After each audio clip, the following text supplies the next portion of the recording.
Well, I don't agree at all. First off, how is it possible that anybody with any kind of sanity would consider the United States or Britain or the West in general to be in any kind of position to be punishing anyone for any illegalities?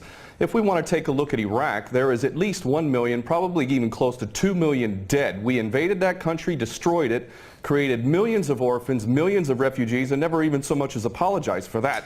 Let's go back to Vietnam, where we dropped 20 million bombs, more than all of World War II combined. We have destroyed so many countries. We have tortured and killed and maimed and raped around this planet.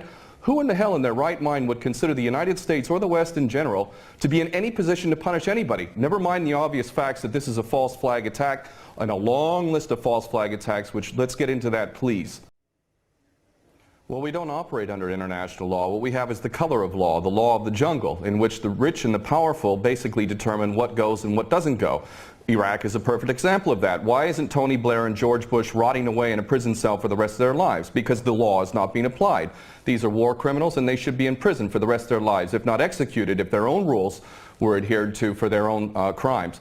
Not only that, but we need to really understand the truth here. First off, all of these players, these politicians, are nothing more than puppets. They don't serve the people. There is no real democracy. They really serve the rich and powerful who run the world, and that would be the bankers who control the money supply. The bankers, of course, make huge amounts of money. Whether they make bad investments or not, wars are great for them, and ultimately they control the politicians, and that is why we see these policies. Obama and Cameron are nothing more than puppets who read the script, and the script is we need another war. And the reason why we need another war, according to these psychopaths who are running the world, is because more and more people, despite the clueless masses who continue to be entranced by things so ridiculous as X Factor and American Idol, there is larger numbers of people around the world who are realizing the truth and beginning to recapture the capacity to think for themselves. And they can see that these people who are being put in positions of public trust are defying that trust and representing an agenda which they could never speak about openly, because they're nothing more than prostitutes and nothing more than minions for the powers that be. Well, the Greater Israel Project is all about destabilizing surrounding nations, ultimately in pursuit of this dream of Greater Israel from the Euphrates down to the Nile, all the way over to the Eastern Mediterranean. This is the dream of these psychopaths, and so destabilizing governments, creating sectarian strife is all part of that menu and all part of the design to create Greater Israel. So that goes, it's self-evident. But I have to go back to what this gentleman is saying in Washington, D.C. about America not wanting to get involved, or Obama not getting involved. What are you talking about?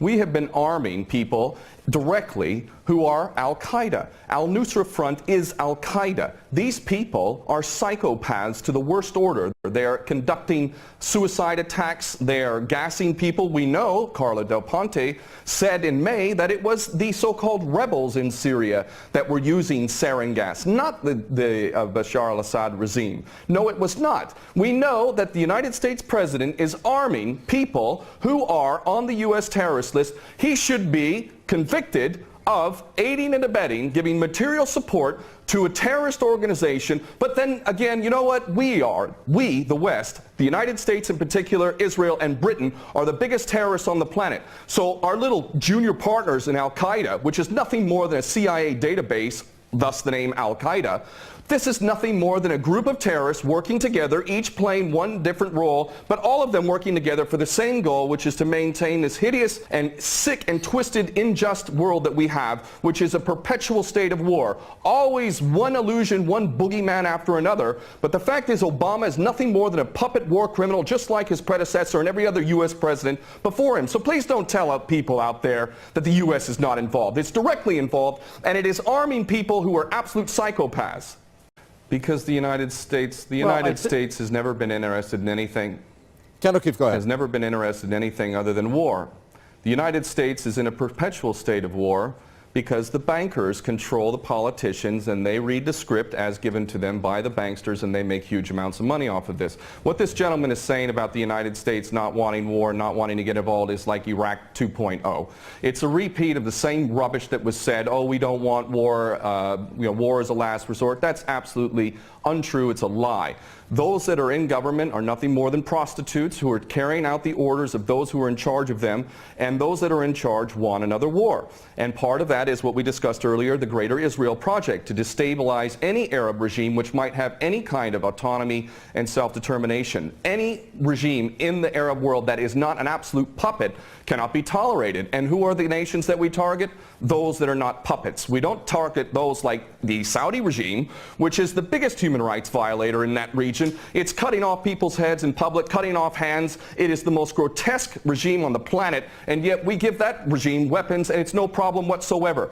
The duplicity and hypocrisy of the United States and the West can't even be measured. It is so enormous. And these mouthpieces, such as this gentleman in Washington, is only doing a disservice to himself and his country. And the fact is that American sons and daughters will get involved in this yet again, and these chicken hawks who are pretending to care about the Syrian people are going to be sacrificing not their own sons and daughters. I would like this man to send his sons and daughters and his grandchildren off to Syria when this turns into a greater conflict, because this is what we're flirting with, is a world war, a third world war. This is not a joke. We are flirting with a third world war on the basis that apparently we care so much about the Syrian people, just like we care so much about the Iraqi people and the Afghani people. The only people that buy this sort of stuff are either bought-off prostitutes or the dumbest of the dumb. And we're also led to believe that Assad is the dumbest idiot dictator on the planet now, isn't he? Because he invited UN inspectors to come in, and he brought them in on the very day that they come in. He decides to attack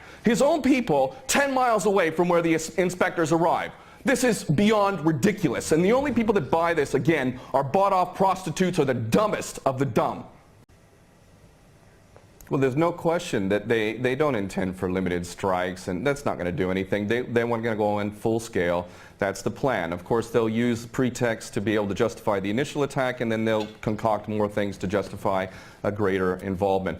The Daily Mail reported here in the UK, and it's commonly understood to those who are paying attention, that defense contractors, leaked emails from defense contractors proved that there was already an approved plan from Obama down to give these psychopath terrorists, Al-Nusra Front, chemical weapons. We know that Al-Nusra Front, 12 individuals in Turkey were caught with 2 kilos of sarin gas. Where did they get that from?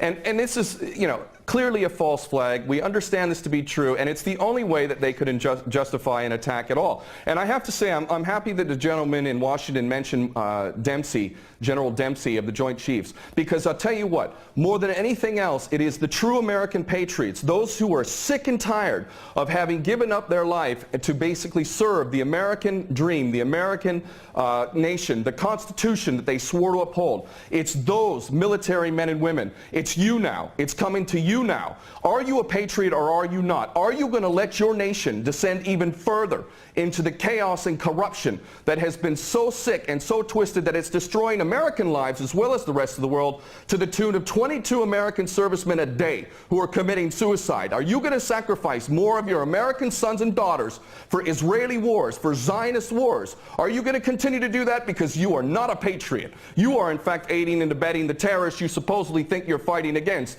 And those Americans who are waking up to this, I hope to God, in the military in particular, that you refuse your orders. And this is why the people of America who are refusing to buy this nonsense, the overwhelming majority do not support any kind of attack on Syria, and those in the